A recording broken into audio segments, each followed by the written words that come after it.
الجدع اللي قدام حضراتكم ده هو الحاج مجدي عبد العظيم، وده واحد من أساطير الإنتاج الحيواني في مصر بمعنى الكلمة. مسقط رأسه كفر العمار مركز طوخ القليوبية، وبيمتلك فيها لغاية النهاردة مزرعة عملاقة لتسمين العجول البلدية بطاقة 1000 رأس بقرية. بدايته كانت فيها ومستحيل يفرط في إيراد واحد منها، وكمان بينفذ فيها النهاردة مشروع قومي بجد. لما هتتعرفوا عليه هتفهموا هو ليه يستحق فعلاً لقب الأسطورة. الرئيس عبد الفتاح السيسي لما أصدر تكليفات واضحة ومحددة بضرورة تحسين سلالات الثروة الحيوانية المنتجة للألبان واللي بيمتلكها صغار المربين في مصر بهدف زيادة دخولهم، بدأ الحاج فوراً مجدي عبد العظيم بدافع وطني في تنفيذ مشروع متميز لتحسين سلالات الأبقار البلدية الخليط الحلابة، وده بتلقيحها بالسائل المنوي لأفضل السلالات المنتجة للألبان في العالم، وهي الهولشتاين والمونبليار تحديداً، وهدفه 5000 بقرة محلية خليط كمرحلة أولى. وده معناه باختصار شديد جداً عدم التخلص من السلالات المحلية والتركيز على تحسينها وتحويلها لسلالات مصرية عالية الإضرار للألبان على مدى 3 أجيال بالكتير، وده طبعاً بخطوات علمية ومدروسة وبأقل تكلفة. هنا المزارعين من خلال البنك الزراعي المصري يقدروا ياخدوا الأبقار المحسنة العالية الإضرار للألبان من مزرعة الحاج مجدي عبد العظيم بقروض الإنتاج الحيواني وبالتقسيط المريح. وطبعاً ده مميزاته كتير جداً. أولاً إن ثمن البقرة المصرية هيكون نص المستوردة، وثانياً إنها متأقلمة مع الأجواء المحلية، يعني حفظانة وحفظنها، وثالثاً إن أعلافها تكلفتها بسيطة جداً، ورابعاً إننا هنوفر مليارات الجنيهات على خزانة الدولة، لأن بعض الخبراء كانوا بيطالبوا باستيراد سلالات عالمية ومنحها للمزارعين كبديل للسلالات الخليط المحلية بحجة إنها سلالات عظيمة في إنتاج الألبان. فهمتوا قيمة اللي بيعمله الحاج مجدي عبد العظيم؟ أكيد فاهمين. تعالوا نعرف الحكاية من الحاج مجدي عبد العظيم شخصياً، كبير المربين للعجول البلدية في مصر. تجربتنا إن إحنا نحول سلالة الخليط المصري إلى سلالة المونبليار وسلالة الهولشتاين عشان نعلي إنتاجية الألبان وأيضاً اللحوم إن شاء الله. احكي لنا بقى التجربة تتم إزاي، على كم راس، كم مرحلة، على كم سنة؟ احكي لنا بالراحة. أنا كراجل النهاردة مربي أو في مجالي الحمد لله رب العالمين بعتبر شغال، ومن فضل الله ربنا ادانا خبرة، شايف إن السلالة اللي عندي نقدر نغير منها قبل للتحسين. الواقع اللي أنا موجود فيه النهاردة بيقول إن أنا أقدر وقادر إن أنا أحسن السلالة اللي هي موجودة داخل مصر في خلال 3 سنين. العجلة اللي هي ب20,000 أو ب25,000 حد أقصى، مش عجلة ب60,000 وب70,000. ما هتجيب لي فعلا اللي أنا بتكلم عليه. أنا كفلاح هتجيب لي في الموسم الأولاني 30-40 كيلو هفرح، بس ممكن أي ضرب في الجو بالنسبة لنا بتروح انتهت. اما دي بتتعايش لانها ابا عن جدا. انا عندي النهارده العجله هي متأقلمة. انا بحسن النهارده مع ما يناسب ليا في البيئه. صحيح. اللي يتعايش معايا ويقدر يعيش ويتحمل الظروف البيئيه. طب والظروف الاقتصاديه، انا النهارده بتكلم على عجله بتصرف عندي 40 جنيه في اليوم. ده 40 جنيه في اليوم الخليط بتاعتنا. في مقابل عجله بتصرف 150 جنيه في اليوم. هجيبهم منين؟ طيب انا الخامه بتاعت ال 150 جنيه في اليوم انا بستوردها كلها بنسبه كام؟ بنسبه 90%. طب الخامة ام 40 جنيه بستورد منها ايه؟ بنسبة 100% مصري. يبقى انا في الحالة دي وفرت على البلد عملة صعبة ان انا استورد عجلة، وعملة صعبة ان انا استورد عليقة العجلة. طيب الفلاح يقدر على العجلة وعلى الاثنين من غير ما تقل عليه، يقدر.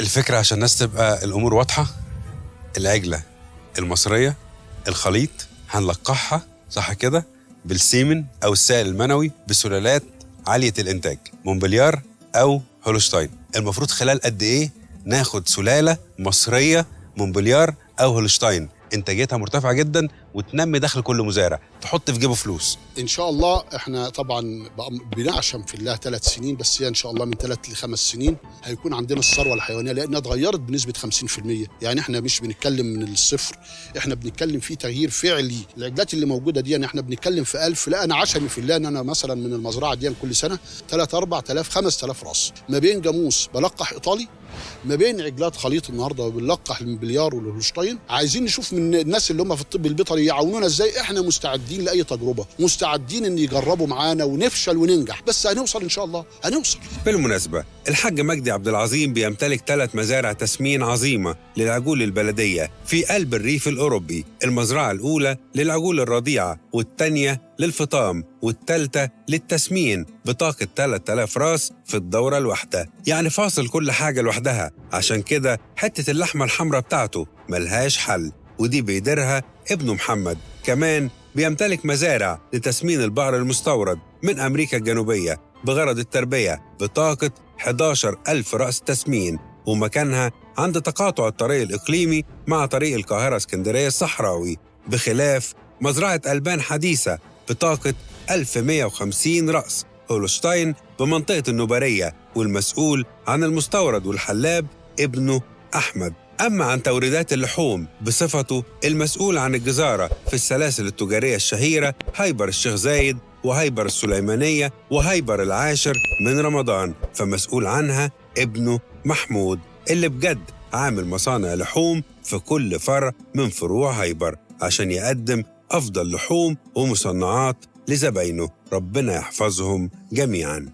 المزارعين هنا اللي بيدخل من كفر العمار إلى مزرعة الحاج مجدي عبد العظيم بيؤمن بهذا الفكر، بيشوف إن فعلا في حاجة متغيرة. الحمد لله احنا طبعا الفكرة بدأناها قريب، بس طبعا بعزيمة إن شاء الله، واثقين في عشمنا في الله إن احنا هنوصل بأمر الله لنسبة نجاح 100% بإذن الله. متفائل إن شاء الله 100% إن هنغير ونقول للناس فعلا إحنا غيرنا وابتدأنا نغير. الخليط المصري حلو قوي قوي، وعندنا نسب حلوة قوي قوي، عندنا من السيمنتال، وعندنا موجود من البراون، وعندنا موجود من الهولشتاين، موجود قدامي في اللي أنا ملقحه. وطبعا عندنا الحمد لله دكاترة وفي تعاون معاهم إنهم ينفذوا كل أفكارهم وإحنا في ظهرهم. في أقرب وقت هنكون مسلمين أول دفعة إن شاء الله. هتسلمها لمين بقى؟ دي الفلاحين الصغيرين بالقرض اللي هم الدولة عاملاه ب5% على 5 سنين. هتسلموا عجلات؟ هياخد عجلات من عندي عشر شهرين إن شاء الله ب70 جنيه، عشان بس الكلمة اللي أنا بقول ب70 جنيه عشان التجار اللي هم طبعا 70 جنيه كيلو. نتمنى إن إخواتنا اللي هم التجار يسمعوا الكلمة دي، وأتمنى يكون فيها تعليق إن في أقل من كده، وأتمنى إن في ناس يقولوا عندنا أقل من كده، إن إحنا فعلا عايزين نحفز وإن إحنا كلنا نتسارع مع بعضنا إن إحنا نوصل بالأسعار اللي أنا بتكلم فيها دي للفلاح، لأنها بصالح الفلاح الصغير. النهارده هيبقى الفكرة اللي إحنا بنقولها النهارده إحنا استوحناها من دول فقيرة وكانت عايشة. البرازيل عملت كده، نفس الوضع بتاعت مصر كان عايشاه. فالنهارده النجاح عند الفلاح ان انا ازاي اقول للمرشد عرف الفلاح امتى يلقح عجلته، انا اعرفه الطريقه السليمه للتغذيه، عشان لما ابدا القح النهارده القح عند الشاسيه اللي هو يسمح لي ان دي تشيل جنين، يبقى انا النهارده ابتدات اشتغل صح. هي الخطوه الاولانيه ان ابتدات انا كارشاد بعرف الناس ازاي القح، فأنا نجحت. في مزرعة الحاج مجدي عبد العظيم قابلنا طبيب بيطري شاب اسمه حسام محمد. هو اسكندراني وتخرج في كلية الطب البيطري في جامعة اسكندرية سنة 2018، ومؤمن تماماً بأفكار الحاج مجدي عبد العظيم في تحسين السلالات المحلية، لدرجة إنه نقل حياته بالكامل لكفر العمار بالقليوبية ومعاه زوجته عشان يتفرغ تماماً لعمليات المتابعة لمشروع تحسين سلالات العجلات الخليط. شاب ممتاز، تعالوا نقابله. حضرتك من محافظة اسكندرية، طبيب بيطري، خريج جامعة اسكندرية، مقيم في كفر العمار على بعد 2.5 ساعة من أهلك، ونقلت أسرتك بالكامل هنا عشان تقعد جنب مشروعك. أنت تستحق تمثال، خلي بالك على اللي أنا بقوله ده. بننفذ إيه؟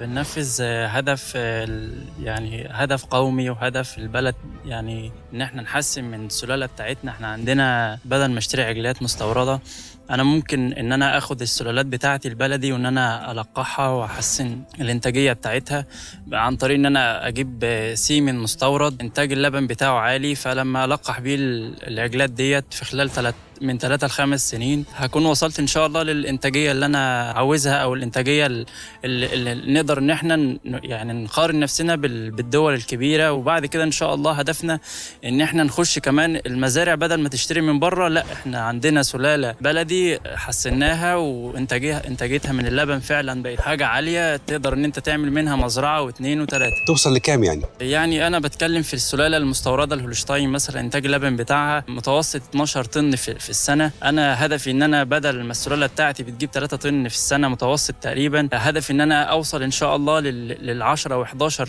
طن و12 كمان من السلاله البلدي بتاعتنا، عن طريق ان انا ابدا ان انا احسن من السلاله دي. ببدا ان انا اختار السيمن حسب انتاجيه اللبن بتاعه، حسب الKPI بتاعه، يكون حاجه عاليه عشان خاطر لما القح بيه السلالات الKPI اللي هي الكفاءه، معيار الكفاءه، معيار الكفاءه بتاعه الطلوقه دوت. فلما القح بيه السلاله بتاعتي ان شاء الله تديني انتاج يكون صفاته الوراثيه بقت عاليه وانتاجيته كمان عاليه. انا العجلات بتبدا تجيلي، ببدا ان انا اشوف اختارها من عمر 13 شهر فيما فوق، من 13 ل 15 شهر. فاحنا بنبدا ان انا استنى الوقت المناسب عشان يكون التبويض بتاعها جاهز وما استعجلش في التلقيح بتاعها.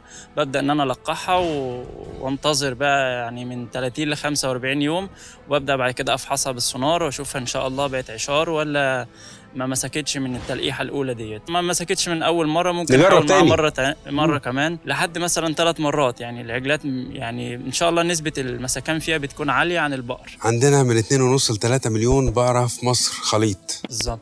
ده ممكن نحوله في قد ايه؟ نشتغل عليها ازاي؟ يعني احنا معانا بادئين التجربه ب1000 راس، وان شاء الله يعني بنحاول. عايزه جهود مصر كلها تشتغل. لازم الناس كلها من اول. حد بيتابع معانا وزاره الزراعه، معهد صحه الحيوان، معهد التناسليات؟ احنا من خلال حضرتك ان شاء الله محتاجين الدعم من اول رئيس الجمهوريه لحد مديريات الطب البيطري، وزاره الزراعه، كل المسؤولين عن الانتاج الحيواني في مصر ان هم يدعمونا ويدعموا الفكره ديت. هم بالفعل اتكلموا فيها، ولكن احنا بنكون اهود وبنقول احنا اول الناس ان احنا نعمل التجربه دي في مصر. وكل اللي طالبينه منكم او يعني تساعدونا وتدعمونا ان احنا ان شاء الله نحسن سلالتنا، ونوصل في يوم من الايام نقول احنا عندنا سلاله مصريه بتجيب أعلى إنتاجية من اللبن، ونقدر ننافس بيها السلالات العالمية. خلي بال حضراتكم، الجدع المحترم ده الحاج مجدي عبد العظيم بيرأى الشركات طيبة لتوريدات اللحوم والعمار لتنمية الثروة الحيوانية، ودي شركات كبرى في قطاع الإنتاج الحيواني